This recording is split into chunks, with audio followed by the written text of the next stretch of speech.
Dr. José Reinaldo Walter de Almeida. Num dos seus vídeos, você disse que a neurociência era multidisciplinar. Aí eu fiquei pensando assim, quando eu comecei a trabalhar com médico, uma coisa que eles não queriam era saber de paramédicos.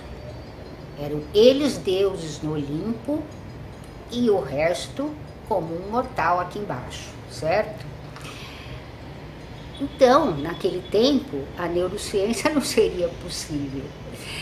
Hoje, claro, mudou, né? Hoje todo médico sabe que ele precisa da sua equipe, precisa dos paramédicos, enfim, né? Que ele não é Deus, etc.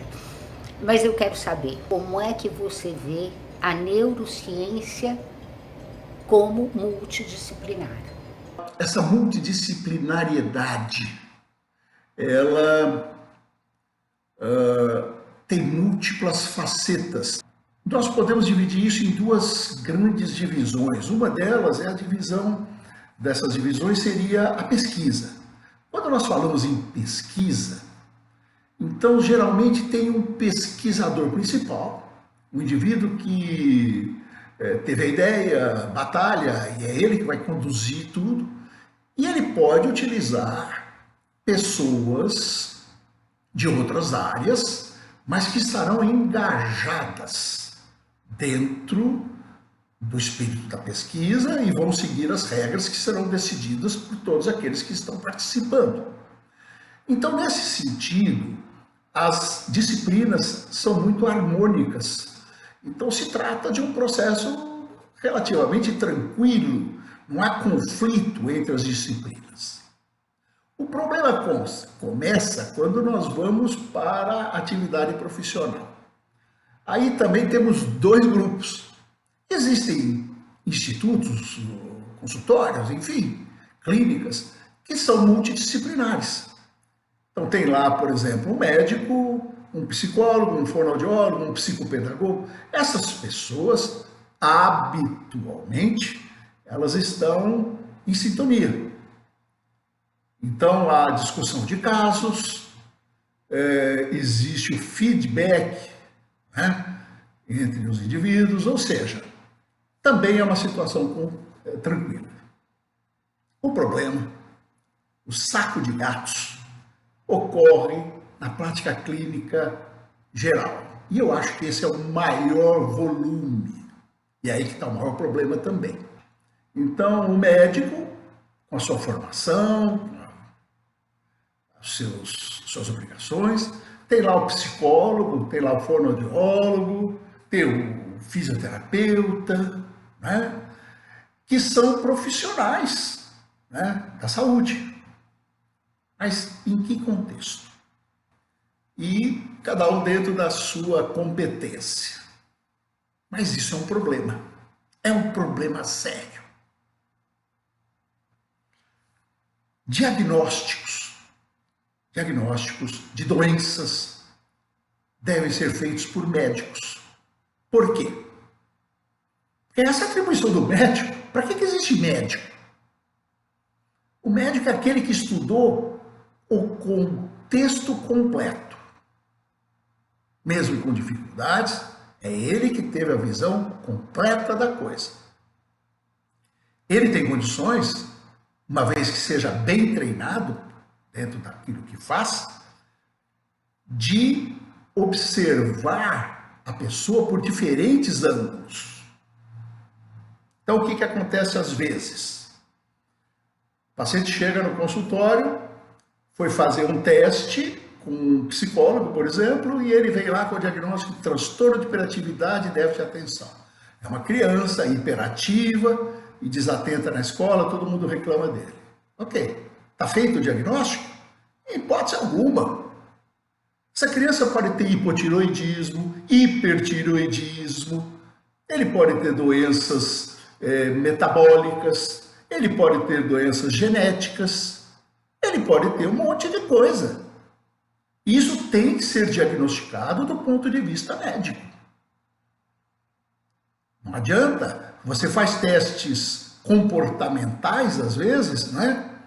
E eles mostram uma coisa genérica lá. Não quer dizer que aquilo seja doença do paciente. É muito problemático isso. Porque às vezes essas crianças ficam anos rodando antes de terem um diagnóstico médico adequado. Então, esse é um conflito da nossa sociedade muito sério, tá certo? E que às vezes causa prejuízos importantes. Agora, não estou dizendo que o médico é o Senhor dos Anéis, não é nada disso. Eu estou dizendo que diagnóstico de doenças, na minha opinião, é diagnóstico médico. Tem que envolver os diagnósticos diferenciais, utilização adequada de exames, não é verdade? Sem os quais nós podemos deixar passar batido muita coisa importante para a vida daquelas pessoas, né? Por exemplo, os autistas, né? Então, o autismo, ele envolve diagnósticos diferenciais importantes, principalmente com síndromes genéticas. Nós sabemos que o autismo, quando tem alterações da função cerebral que podem ser observadas em exames especializados, como o eletroencefalograma, com detalhamento de várias funções, essas crianças, se eles tiverem alterações sérias da função cerebral, eles podem ter um prognóstico muito pior.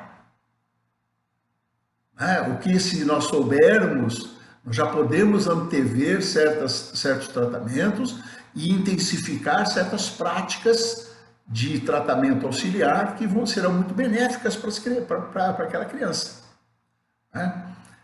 E muitas vezes isso não é feito. As crianças são vistas superficialmente, com testes muito simples, comportamentais, e acabou. Eu não concordo com isso. Então, a multidisciplinaridade, ao mesmo tempo que ela é muito rica, né, ela pode nos levar para caminhos muito interessantes, ela também pode ser uma colcha de retalhos, uma torre de Babel, onde os profissionais não conversam, os profissionais não têm nenhum tipo de contato, e é cada um por si, Deus para todos. Eu penso que diagnóstico é uma coisa muito difícil. Não basta eu decorar uma lista de sintomas e depois fazer perguntinhas para o indivíduo, ele tem isso, então ele tem autismo. Não é isso, em hipótese alguma.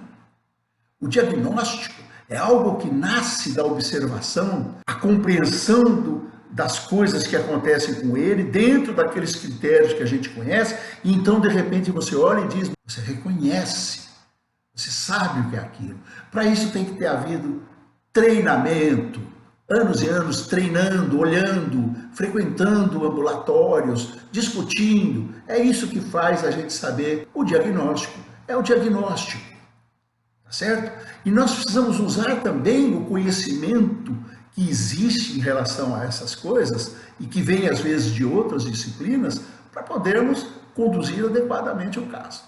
Então, a multidisciplinaridade, ela é benéfica, mas também pode ser um grande problema. Nós ainda vamos ter que crescer muito enquanto sociedade, enquanto comunidade de atendimento à saúde, para que a gente possa definir melhor quais são as melhores rotas para se chegar a um diagnóstico, tá certo? Mas profissionais bem preparados, porém isolados, cada um por si, Deus para todos, também pode não ser a melhor opção. Então é necessário que haja essa integração e que ela possa, então, resultar no melhor atendimento. É isso aí, Bel. Beijão. Obrigada, Zé. Every time we say goodbye, I die a little.